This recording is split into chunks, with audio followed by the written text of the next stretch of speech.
Bom, então vou falar hoje sobre robótica e o mercado, né? O caminho das novas gerações, que eu digo. E agora, pronto. Então vou falar um pouquinho sobre por que a robótica. Então, por que a robótica é uma área interessante. Um pouco sobre a minha história, e que começou há mais de 20 anos atrás, 25 anos atrás.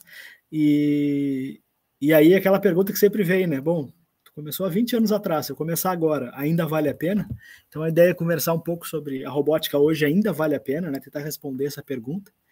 E, bom, falar um pouco de por que a FURG é referência em robótica no Brasil e na América Latina, mesmo estando longe demais das capitais, como a gente diz. Bom, porque a robótica, né? Então, estava falando sobre isso. A robótica, a visão que a gente tem da robótica, ela vem muito da televisão, né, das séries, etc. Mas ela não é uma visão que eu chamo realista, né? A visão realista são robôs como esses que não se parecem em pessoas, ou seja, e nem animais. Eles não têm braços, não têm pernas, não têm olhos, não têm boca. Meu filho acha super estranho, né? Principalmente quando não tem olhos. Ele até consegue. Se tiver uma cara, para ele tá tudo bem, não precisa nem ter braço e perna. Mas tem que ter uma cara. E geralmente o robô não tem uma cara, né? Ele basicamente tem sensores, processadores e nada mais são que dispositivos mecânicos, né? Eletromecânicos, na maioria das vezes. Bom, e os problemas da robótica, né? Então, eu adoro essa frase, né? Que diz que na robótica os problemas fáceis eles são difíceis e os problemas difíceis eles muitas vezes são fáceis. Não é exatamente assim, mas é uma boa generalização. Então, por exemplo, ganhar do campeão mundial de xadrez não é uma tarefa das mais difíceis. Por outro lado, criar uma máquina, né, um robô com senso comum, capaz de olhar essa imagem e identificar que isso é uma situação de risco, porque a gente tem carros, uma rua, uma criança, possivelmente correndo atrás de uma bola, e possivelmente a bola está indo na direção do carro, o carro está vindo, e isso é uma situação de muito perigo. Trazer isso para uma máquina é de fato muito desafiador e um problema completamente em aberto até os dias de hoje. Bom, mas será que a robótica só tem problemas, né? Eu gosto muito desse vídeo. Ele é um vídeo que deve ter aí uns 15 anos, pelo menos. Uns 12 anos, talvez. Mas ele é muito interessante. Não sei se vocês escutam, mas não tem problema, não faz. O importante é enxergar. É um vídeo da Marinha, um vídeo da televisão portuguesa, mostrando uma demonstração de um drone pela Marinha Portuguesa.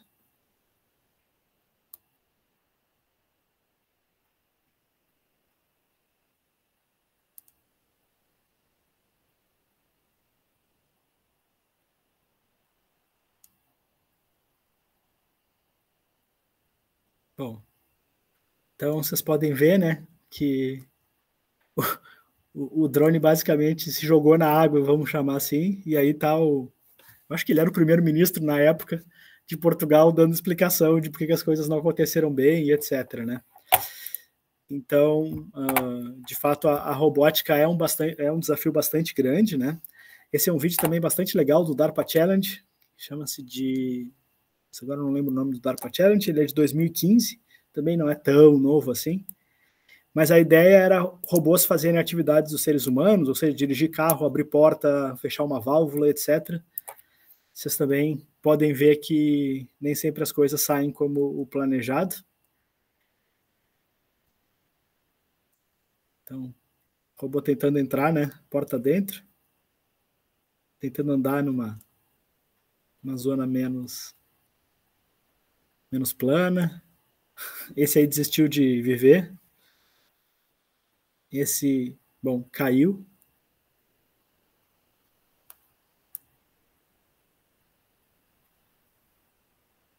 Esse tentou subir uma escada e também não deu certo. Então, bom, vocês podem ver que, de fato, esse vídeo de 2015, então de lá para cá a gente teve melhoras, a gente já tem robôs um pouquinho melhores, mas em situações reais, não controladas como essa do vídeo, ainda é muito desafiador. Mesmo que a gente veja vídeos impressionantes de robôs, né, como os robôs da Boston Dynamics, e geralmente são situações um pouco mais controladas, bastante treinado. Muitos vídeos falharam para gerar vídeos bons, Então, a robótica ainda é bastante desafiadora, né? Bom, por outro lado, a robótica já traz bastante impacto, e esse impacto só vai aumentar. Então, um dos impactos é os custos. Então, cada vez mais os robôs diminuem os seus custos. Então, ali por 2017, o custo de um robô ele passou a ficar menor que o de um operador humano. Isso pensando em atividades industriais, um domínio um pouco mais específico, mas a partir de 2016 vale mais a pena comprar um robô do que contratar, ao menos nos países desenvolvidos, que a mão de obra é mais cara. Mas isso é um indicativo de que isso vai acontecer no mundo todo muito em breve. E, bom, por outro lado, né, a robótica demanda por mão de obra qualificada. Isso é um grande desafio para a expansão da robótica. Então, diferentemente de coisas simples, né, sistemas simples, robôs são sistemas complexos que demandam pessoas com conhecimento dessa dinâmica complexa, dessa capacidade complexa, e isso é bastante difícil de achar no mercado. Então, grandes players, né, internacionais têm muita dificuldade de encontrar mão de obra. Por outro lado, a robótica vai trazer competitividade e qualidade. E uma coisa que eu acho talvez mais bacana é a redução de riscos, né? Várias atividades que o ser humano faz são perigosas e geram acidentes, etc., mesmo com todo o cuidado que se tem. Então, tirar os seres humanos dessas atividades é algo bastante importante, e a robótica está aí para isso. Bom, esse é um outro gráfico bastante interessante. Não sei se vocês já se depararam com ele, possivelmente não. Ele é bastante recente, é de 2021, ali no meio da pandemia, mas é um estudo mais longo, né, um pouco mais antigo. E ele mostra o efeito da adoção de robôs, particularmente na indústria, em algum subconjunto, isso não é no mundo todo, mas num conjunto que eles estudaram. E basicamente se mostra, né, então, que o número de empregados ele aumenta logo em seguida da adoção do robô, basicamente porque precisa de mão de obra para poder instalar, fazer todo o sistema funcionar, etc. Depois, obviamente, a mão de obra cai, mas ela cai para um patamar que está acima do que era antes. Ou seja, os robôs, eles, ao menos hoje, demandam mais funcionários do que, vamos chamar assim, antes de usar robôs. Então, robôs não necessariamente roubam empregos. Por outro lado, talvez a má notícia, né, para o pessoal que é mais da área de administração, de business, de negócio, nessas empresas, então, o número de funcionários que atuavam em gestão, então, o número de chefes, gestores, com a aplicação de robôs, ele cai. Então, a robótica, ela diminui a demanda por gestores e aumenta a demanda por técnicos para trabalhar com esses robôs. Então, isso é um cenário bastante interessante, bastante talvez não óbvio, embora a gente consiga identificar situações em que isso parece óbvio, mas são dados, né? Dados interessantes e que mostram que, de fato, os robôs não roubam emprego, eles trazem outros tipos de emprego, geralmente empregos mais técnicos, e diminuem os empregos administrativos, vamos dizer assim. Bom, também, né, a robótica está sempre no topo aí dos hypes, né, das tecnologias mais importantes, então tem alguns hypes aqui, acho que é de 2021 e 2022, então a gente pode ver várias coisas associadas com robótica aqui, então robôs de entrega, veículos autônomos que voam, então esses táxis aéreos, né, que estão se projetando, carros autônomos de nível 5, né, completamente autônomo, carros de nível 4 continuam aqui, mas já estão caindo, né, na adoção, né, já está no hype, já não é mais tão legal assim. Por outro lado, a gente tem aqui também a questão de inteligência artificial, decisão, robôs inteligentes seguem no hype, Autonomous Vehicle já estão um pouco mais chegando no mercado, né? Já está um pouco mais próximo do mercado, embora o nível 5 ainda esteja um pouco mais distante. Mas a robótica, né, e seus áreas relacionadas, como o Autonomous Driving, carro autônomo, né, tá sempre no hype. A robótica também é uma área que me fascina muito, especialmente porque ela é uma área bastante interdisciplinar. Então, matemática, física são muito necessários, automação e controle, mecânica, computação, eletrônica, dentre várias outras áreas técnicas, né, que são demandadas pela robótica. Essas são as principais, mas com certeza muitas outras áreas são demandadas, né. Engenharia em geral é uma demanda bastante importante para a robótica. Bom, de fato a robótica ela é interdisciplinar mesmo, né? Aí pegando um pouco dos robôs pessoais, robôs que atuam com pessoas, né? Que interagem com pessoas, a gente traz outras dimensões, né? Principalmente pensando em interação humano-robô e interação homem-máquina. Pode-se pensar um pouco em ética também, questão de comunicação, questão de, bom, ciência dos materiais, dentre várias outras coisas que a robótica demanda. Aí eu falo um pouco sobre robôs inteligentes, né? Então tem essas competições, né, esses BattleBots aí que são bem famosos, né? Sempre que eu falo de robótica, sempre alguém me fala assim, eu acho legal, não sei o que, eu já vi umas competições que tem essas brigas de robô, lutas de robô, né? O negócio todo é que, bom, existe aquele cara lá, né? Na verdade, esses robôs, eles nada são mais que um carrinho mecânico, né? Bastante interessante, mas um carrinho mecânico. Tem sempre um controlador humano lá controlando, etc, né? Então, essa robótica, né, não é exatamente, vamos dizer assim, o que a gente chama de robótica. A robótica está muito mais associado com a questão de autonomia. Então, o que a gente chama de robótica inteligente, né? Então, o robô nada mais é que um ente que está no mundo real e que percebe o mundo, pensa e age. Então, temos os vários steps aí, essa é uma figurinha clássica do livro clássico de robótica autônoma, que tem a parte de sensoriamento, depois a parte de localização, construção de mapas, cognição, planejamento e, por fim, execução do planejamento e ação, né? Aí a atuação que a gente chama de motion control, ou controle de movimento. Bom, a gente tem um monte de exemplos de robôs inteligentes aí já disponíveis no mercado. Então, o robôzinho da Aibo, tem vários vídeos aqui, eu não vou botar eles, porque senão a gente vai se alongar um bocado hoje, mas depois eu posso passar para vocês, tem vários vídeos legais, robôs aqui como esse, né, que basicamente limpa a casa, né, cada vez mais populares, tanto nos países envolvidos, mas também no Brasil também. Eu particularmente tenho o meu não é muito esperto, mas ele ajuda bastante. Bom, então, robótica para agricultura, né, do agronegócio, robótica na educação. Bom, então um pouco do resumo, né, de por que robótica, né, o que a robótica tem de legal. Então eu elenco algumas coisas aqui. A robótica tem problemas interessantes e difíceis. Se fossem problemas fáceis, ela não seria tão interessante. Ela tem alto impacto na sociedade, então tudo que a gente faz em robótica, ela tem uma possibilidade de adoção pela sociedade, isso é bastante legal, bastante bacana. Está sempre no topo das tendências, né? Das tendências tecnológicas, novas tecnologias, então a robótica está sempre ali no topo, mudando um pouco, vamos dizer, o foco, etc., mas está sempre por ali. Ela é altamente interdisciplinar, eu digo que ela é excelente para pessoas curiosas, como eu, que não descobrem que não podem saber tudo, mas que é muito legal os desafios de outras áreas e aprender outras áreas, né? E claro, fazer trabalho interdisciplinar, né? Uma coisa que eu adoro, eu acho muito legal e a robótica demanda.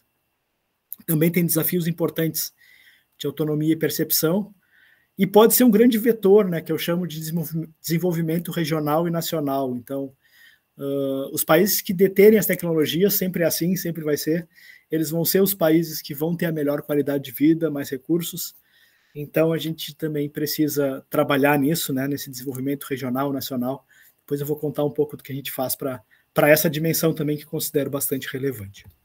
Bom, eu vou contar um pouquinho da minha história, muito brevemente. Então, minha história começa, ela não começa aqui, não nasci ali, mas eu começo a me identificar como técnico eletrônica, eu estudei no antigo Cefet-RS, hoje IFSU. Depois eu fui estudar na FURG, fiz engenharia de computação na FURG, fiz mestrado na UFMG, em Minas Gerais, e nesse tempo do mestrado eu trabalhei em Portugal, então fiquei 2 anos trabalhando em Portugal durante o mestrado, e após o mestrado também, depois eu acabei virando professor na FURG, voltei para Rio Grande, com muito prazer, muita felicidade. Logo em seguida eu já fui fazer doutorado, aí fiz doutorado na UFMG também, em Minas Gerais, fiquei um tempo na Austrália como pesquisador visitante, e tá errada aquela data ali, vou ter que ajustar, mas desde o ano passado, desde 2021, eu sou professor visitante aqui na Universidade de Freiburg, na Alemanha, que é onde eu estou nesse momento.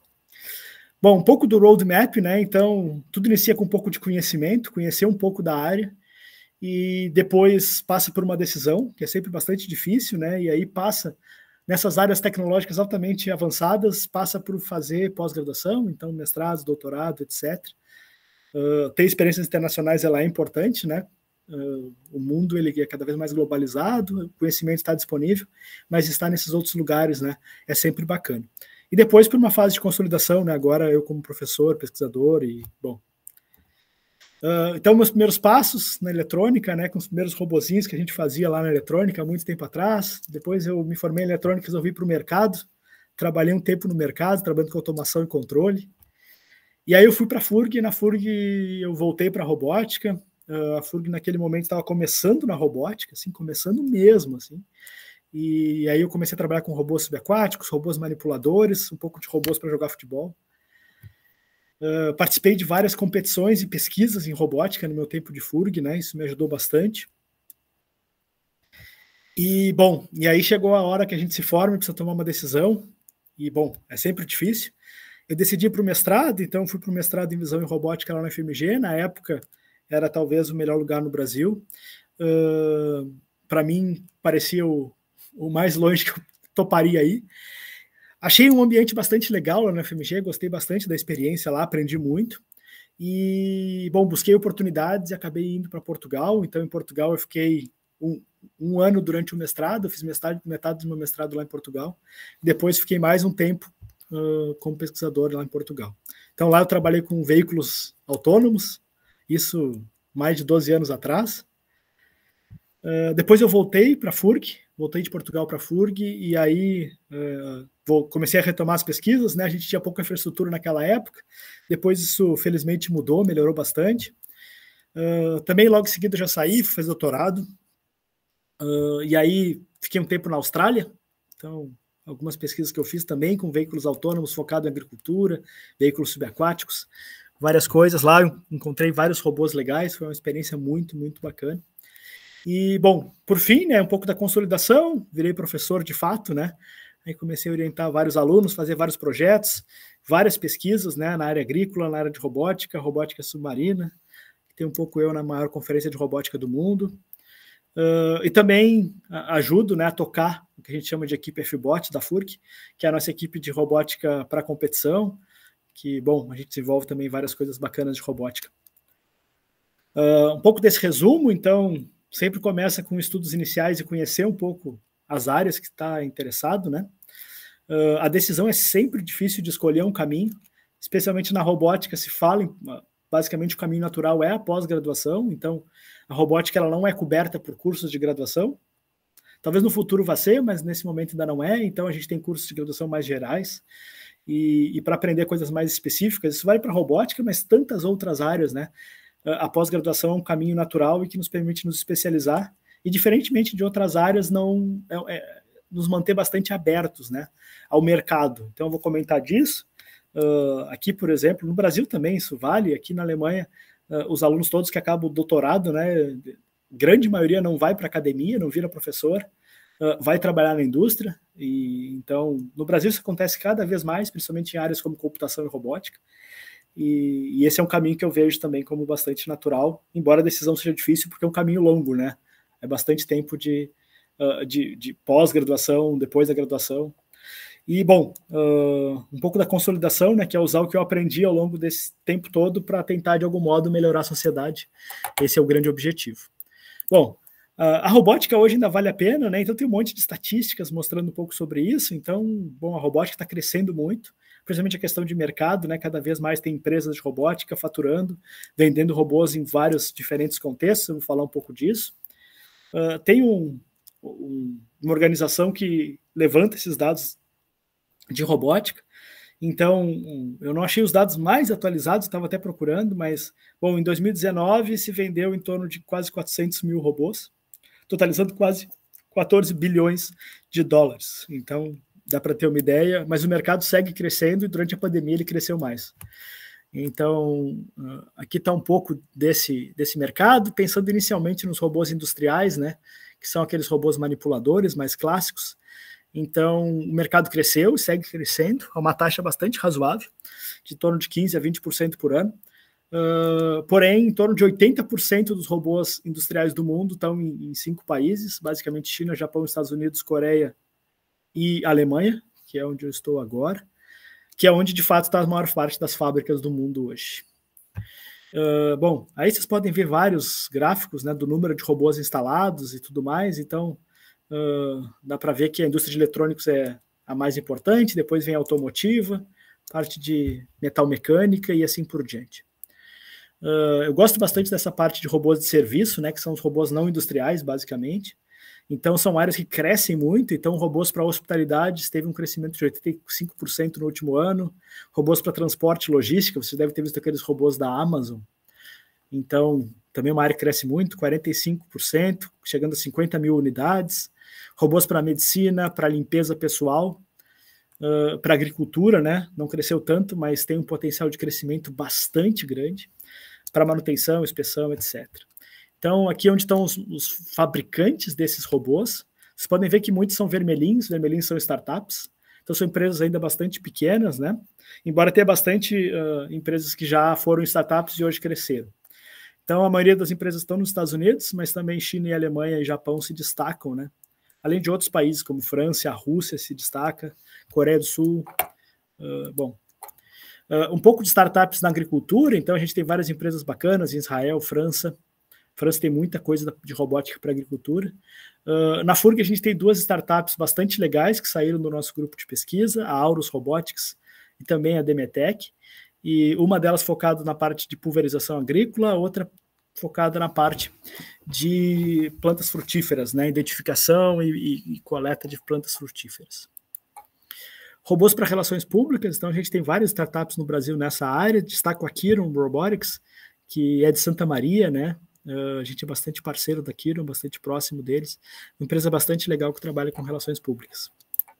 Também a parte de logística, né? Então a gente tem algumas empresas no mundo aí, Estados Unidos, Espanha, Dinamarca, e algumas no Brasil. Então a Automine é uma que bastante interessante, uma empresa paulista, que faz um trabalho bastante legal de robotizar essas paleteiras. E a gente tem a Pollux, que vende esses robozinhos. O porém da Pollux é que, na verdade, se tu olhar bem, a gente vai ver que nada mais são que robôs MIR, que são robôs fabricados na Europa, né? Então, nem todos os robôs brasileiros são de fato brasileiros, mas tem várias startups aí, empresas que já estão crescendo, que estão desenvolvendo robôs no Brasil, isso é muito, muito legal. O mercado de carro autônomo é um mercado que cresceu muito no mundo nos últimos 10 anos aí, e dá para ver a quantidade de players que hoje atua nesse mercado, uma quantidade gigante, né? Então, também aí o mercado da robótica crescendo e se estabelecendo.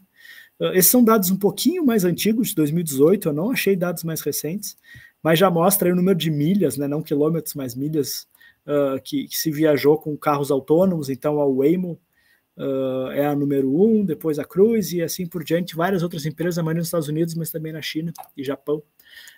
E na Alemanha também, trazendo carros autônomos bom.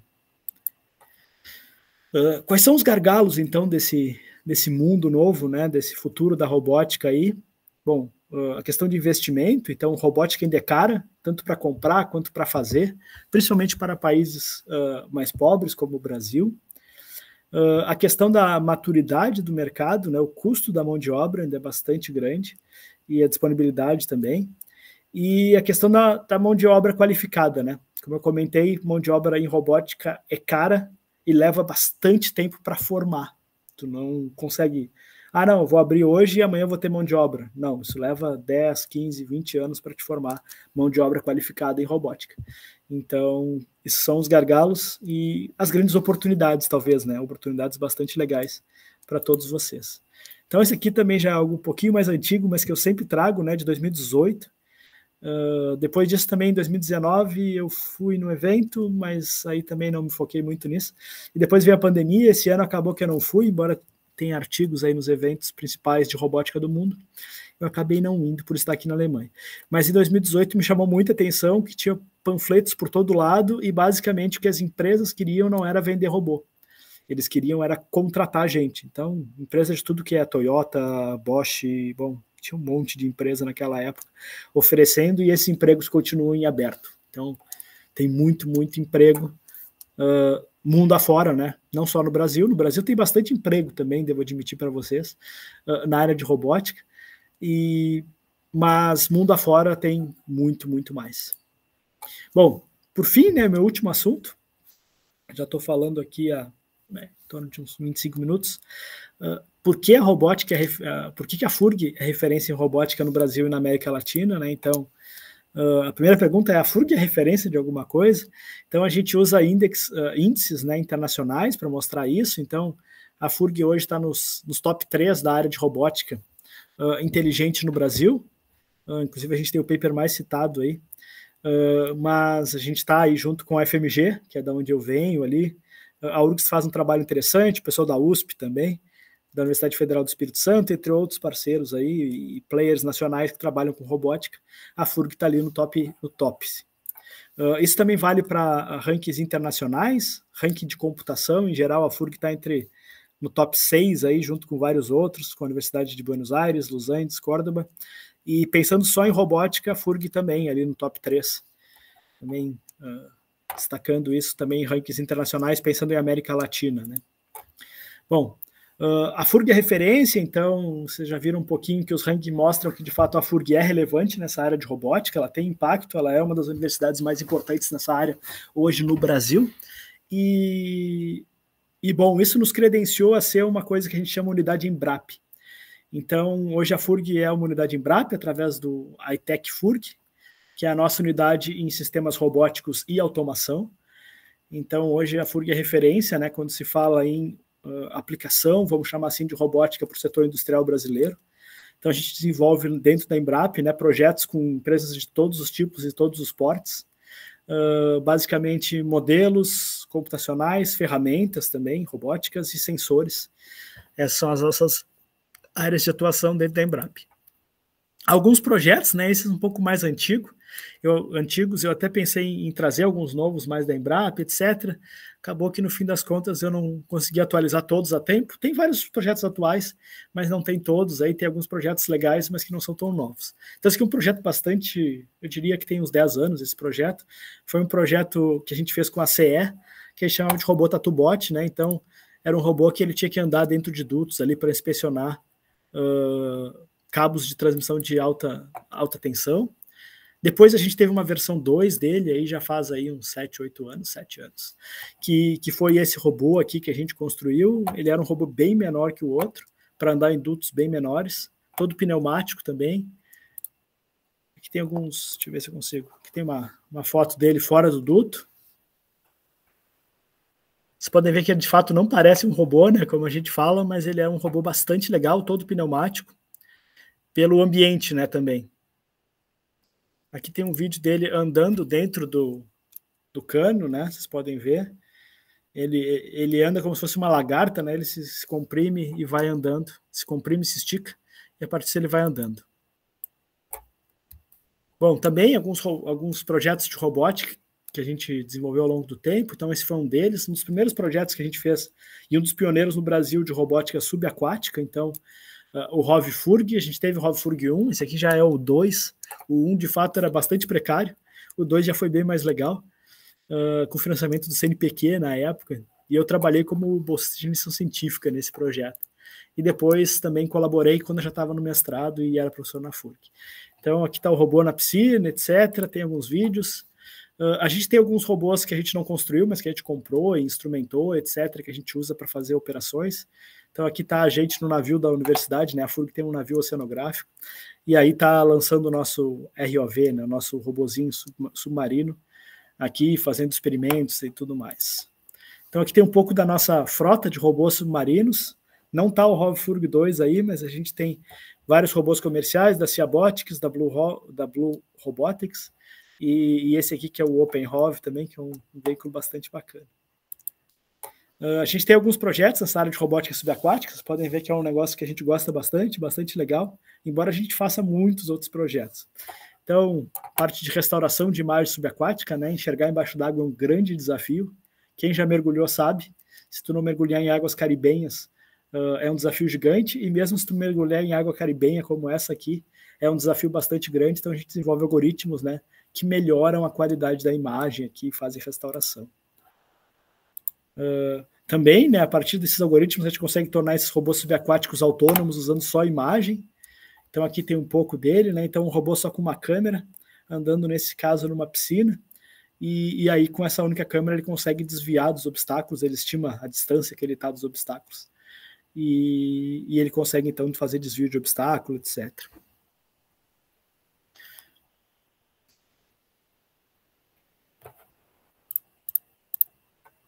Então, aqui está mostrando as outras câmeras, né? Então, o robô andando aqui na piscina, dá para ver que ele desviou. A gente também faz experimentos, né, em águas abertas. Nesse caso, sem o robô, né? Só usando os algoritmos para detectar onde ele andaria. Bom, qual é o problema, né? Que nem toda água ela é restaurável. Então, particularmente aqui na Lagoa dos Patos, no canal de Rio Grande, aqui na nossa região do Rio Grande do Sul, vocês podem ver que aqui tem uma câmera, né? Quando ela desce, ela passa a enxergar nada. A visibilidade é de fato muito pequena. E aí, nesse contexto, é bastante importante a gente usar outros sensores. Então, a gente usa sonar, né? Sonar é um sensor bastante relevante para a gente. Aqui tem alguns experimentos, a gente faz a identificação de lugares usando essa informação do sonar. É um sinal bastante interessante, porque ele não sofre com a turbidez, mas, por outro lado, ele é bastante desafiador, porque tem muito ruído, né? Então, aqui tem alguns vídeos, a gente tem um robô ali andando com sonar, aqui tem a informação do sonar, e aí o que ele faz, basicamente, ele tem a imagem aérea, né, a imagem do satélite, e ele, a partir do que ele identifica embaixo d'água, ele consegue saber onde está em cima d'água, ele consegue saber onde ele está andando. Então, esse é um projeto bastante legal, bastante interessante que a gente desenvolveu. Um pouco de alguns projetos, né, então a gente utiliza muito inteligência artificial, muito deep learning, então, para restauração de imagens, remoção de névoa, identificação de objetos, fusão sensorial, etc. Mais alguns projetos aqui. Então, o Hydrone é um projeto que a gente desenvolve desde 2012, que a gente ganhou a patente, mas a gente começou de fato em 2016.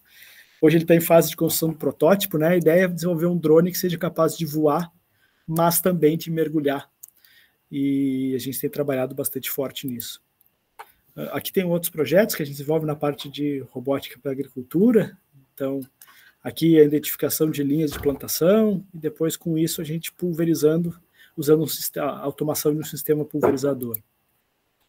Aqui um outro projeto que a gente fez com patrocínio da Petrobras, né, financiamento da Petrobras, então, robótica para soldagem.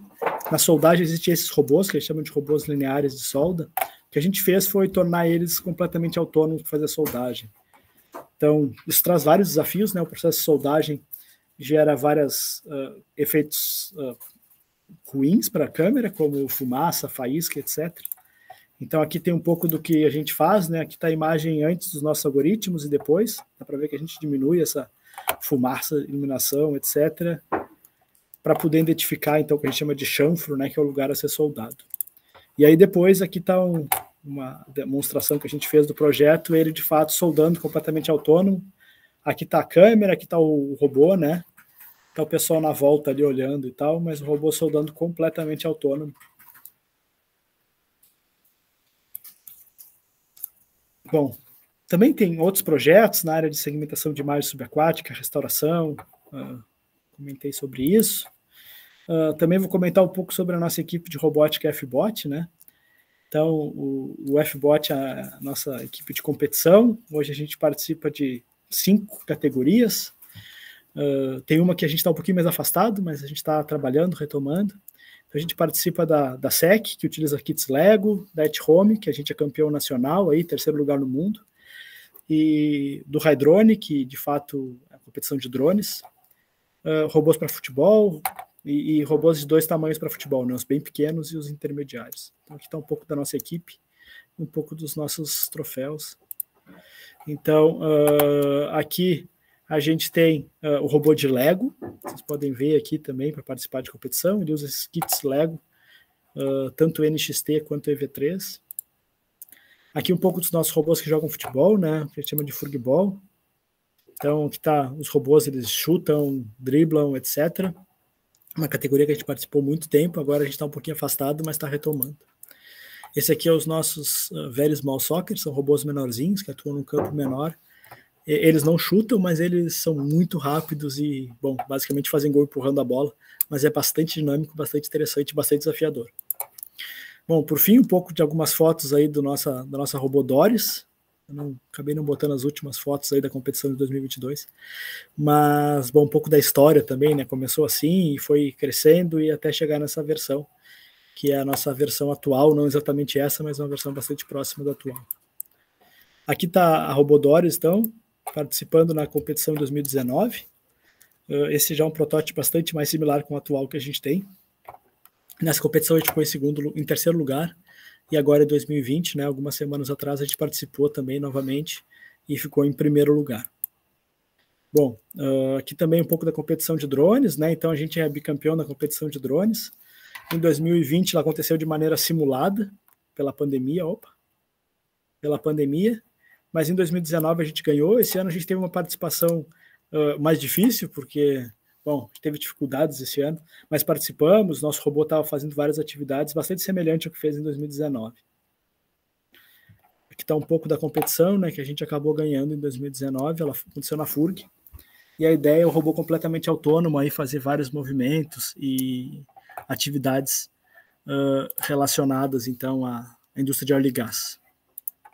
Bom, por fim, algumas conclusões. Então, a robótica e a inteligência artificial também são cheias de problemas, e isso faz delas áreas muito interessantes de pesquisa, desenvolvimento e inovação, tanto para trabalhar na academia, quanto principalmente no mercado, né? Então, destaco que, bom, a grande maioria dos meus alunos de pós-graduação, mestrado, doutorado, eles hoje atuam no mercado. E, então, uma característica bastante relevante da nossa área. Que mais? Diversidade de aplicações aumenta a importância da robótica, né? Vocês viram que a robótica pode ser usada basicamente em qualquer lugar. E o Nautec, FURG, né, o nosso centro de pesquisa, associado ao ITEC também, que é a nossa unidade Embrap, ela está estabelecida hoje nacionalmente, internacionalmente em robótica, então sinta-se à vontade para vir trabalhar com a gente em robótica, as portas estão sempre abertas, a gente sempre tem oportunidades para todos. E, bom, nada acontece do dia para a noite também, exige muito esforço e muita dedicação, né? E, bom, essa é a mensagem que eu quero deixar para vocês, que, bom, com muito esforço e muita dedicação, vocês podem chegar onde vocês quiserem. E se quiserem a robótica, podem ter certeza que a robótica vale muito a pena. Bom, então, era isso, pessoal. Fico aberto se tiverem alguma pergunta, algum comentário, alguma sugestão. Está com vocês a palavra.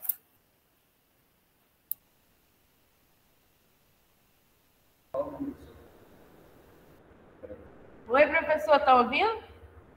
Estou ouvindo. Tá bom. Alguém tem alguma pergunta? Não? Eu tenho. Rapidinho. Eu vou te perguntar, tipo, tem muitas dificuldades, como você mesmo falou, e se teve algum desses projetos que você chegou a desistir por causa dessas dificuldades, e qual foi esse projeto e qual foi a dificuldade? Bom, vamos lá. Maior dificuldade. É uma pergunta interessante, né? De fato, a robótica ela envolve projetos de pesquisa em geral, envolve o que a gente chama de risco. Então, o que a gente faz nos projetos é minimizar risco. O tempo todo a gente faz isso e algumas vezes a gente vai acabar, devido aos riscos, mudando um pouco do escopo inicialmente pensado. Então, não vou dizer que a gente teve algum projeto que falhou, mas projetos que tiveram um escopo final diferente do inicial, por algumas dificuldades encontradas, por demandas que não eram exatamente o que a gente inicialmente pensou, né? Às vezes tem, por exemplo, alguma empresa, algum cliente da gente que está interessado em resolver um problema e ele acha que é daquele jeito e ao longo do projeto a gente vê que a melhor solução não é exatamente aquela e a gente acaba mudando. Então, tem um exemplo de um projeto que a gente começou a fazer com a Yara Brasil. A Yara Brasil é o maior fabricante de fertilizantes do mundo, ele tem uma planta em Rio Grande, e a ideia era fazer um robô para inspecionar dutos de fabricação de fertilizantes lá. E basicamente o ambiente era muito inóspito, o robô ia ficar muito difícil, muito caro, muito complexo para aguentar aquela corrosão, aquele nível de corrosão. E o projeto meio que chaveou e a gente usou outros mecanismos, usamos câmeras, outros sensores menos invasivos que um robô, e para poder identificar os problemas que a gente estava focado. Então acabamos talvez seja um projeto que a gente mais mudou de contexto. Ele deixou de ser um projeto inicialmente de robótica para virar um projeto um pouco mais de visão computacional e sensoriamento, pelas dificuldades, né, pela complexidade do ambiente. Não que fosse impossível de trabalhar, mas como o ambiente era muito corrosivo, os materiais que a gente tinha que usar, eles eram muito complexos e muito caros. E isso faria com que a viabilidade do projeto se deixasse de existir, né? Então, um projeto que a gente pensou que seria 1 milhão, ele passaria a ser mais que 10. E aí se tornaria inviável. Então, a gente acabou mudando um pouco esse contexto. Mas sim, isso acontece. E é normal acontecer, porque se não envolver risco, né? Projetos de pesquisa, se não envolver risco, não são projetos inovadores. São basicamente desenvolver o que já se sabe como faz, né? Então, acho que espero ter respondido a tua pergunta.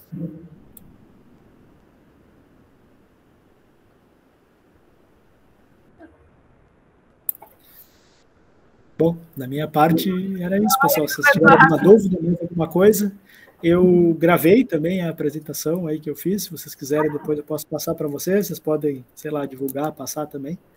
Então, sinta-se à vontade. Se tiverem perguntas, questionamento lá, tá aí a minha página, né? Meu e-mail, a minha página, vocês acham o meu contato.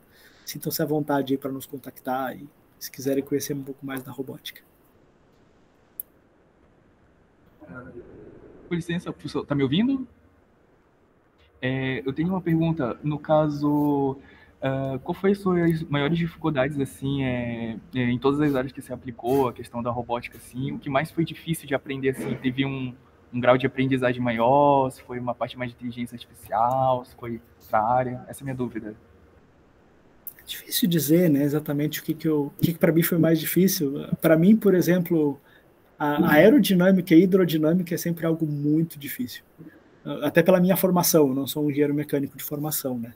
E no projeto Hydrone, aquele projeto do drone que voa e mergulha, ela é muito necessária, porque esse drone ele é bastante complexo de fazer, desenvolver, e o que a gente chama, existe uma linha muito tênue para te conseguir operar nos dois meios, e para isso tu precisa otimizar a hidrodinâmica e a aerodinâmica. Então, para mim, isso foi bastante difícil, continua sendo, continuo estudando, né? Mas, talvez para um engenheiro mecânico não seja, né? Então, isso depende muito da formação, obviamente. E, particularmente, projetos de robótica submarina são muito desafiadores, porque a água é muito, vamos dizer assim, é um ambiente muito inóspito, né? Eu nunca trabalhei com robótica espacial, que se chama, né? De mandar robô para a Lua, para Marte, nunca trabalhei com isso. Deve estar num patamar bastante semelhante aos robôs submarinos, talvez um pouquinho mais complexo por um sentido, que é a questão da distância, né? A comunicação é mais difícil, mas por outro lado o ambiente não é tão inóspito assim.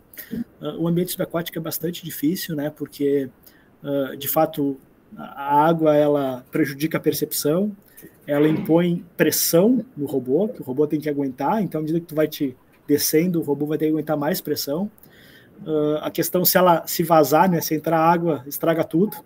Já aconteceu de perder vários, não milhões, mas milhares de reais e dólares em equipamentos que molharam e não poderiam ter molhado, e que quebraram e não poderiam ter quebrado. Então, isso já aconteceu bastante. Então, trabalhar embaixo d'água, de fato, é bastante desafiador, difícil, caro, mas a gente gosta bastante. E, acho que respondi tua pergunta, pelo menos tentei. Respondeu sim, professor. Muito obrigado. Não? Bom, professor, acho que foi isso. Obrigada. Uma salva de palmas, gente. Valeu, pessoal. Valeu. Estou à disposição aí. Depois eu te passo aí, Esther, a apresentação, e aí tu pode compartilhar com o pessoal que não pôde participar hoje por algum motivo.